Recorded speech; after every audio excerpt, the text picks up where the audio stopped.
मनीषा जी, हरियाणा से।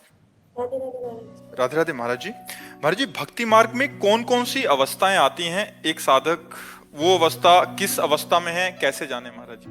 अवस्था को तो वही तो आपसे कह रहे ना, भौतिक बातें बाहरी देखकर जानी जा सकती हैं। आंतरिक स्थिति को जानने के लिए ये लक्षण हम बता रहे हैं, ये जिसके हो वो समझ ले हम परमार्थ में चल रहे हैं। शांति रव्यर्थ कालत्वम, विरक्तिर्मान शून्यता, आशा बंधा समुत्कंठा, नाम गाने सदा रुचि, आसक्तिस्तद गुणाख्याने, प्रीतिस्तद वसति स्थले।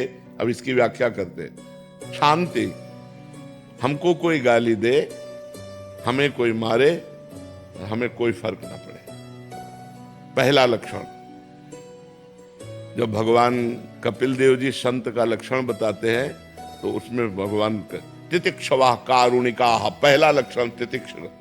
तो इसमें शांति, इतनी बड़ी शांति तुम्हारे अंदर हो कि तुम्हारा अपमान हो, तुम्हें कोई मारे, तुम्हें कोई गाली दे, तुम्हारा हृदय उसके प्रति बुरा का करने का भाव न बना पावे, उसका मंगल सोचे कि भगवान इसको सद्बुद्धि दे, ये स्वस्थ रहे, इसको भगवान मंगल करे, कभी इसका मंगल ना हो।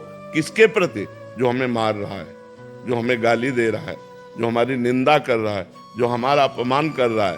शांति, इतनी बड़ी शांति होनी चाहिए, तब समझे कि हम भक्ति मार्ग में चल रहे हैं। अभी वो स्थिति को प्राप्त नहीं, स्थिति तो आगे वर्णन हो रही है। शांति अव्यर्थ कालत्वम, एक मिनट भी भगवान से अलग समय नहीं जाना चाहिए। तद विस्मरणेन परम व्याकुलते थी, भगवान का विस्मरण होते ही व्याकुलता पैदा हो जानी चाहिए। मैं कैसे भूल गया भगवान को? एक क्षण भी भगवान का चिंतन नहीं छूटना चाहिए। अगर छूट गया तो वो व्यर्थ समय चला गया। अव्यर्थ कालत्वम, व्यर्थ समय नहीं जाना चाहिए। ये अभी चलने की बात है।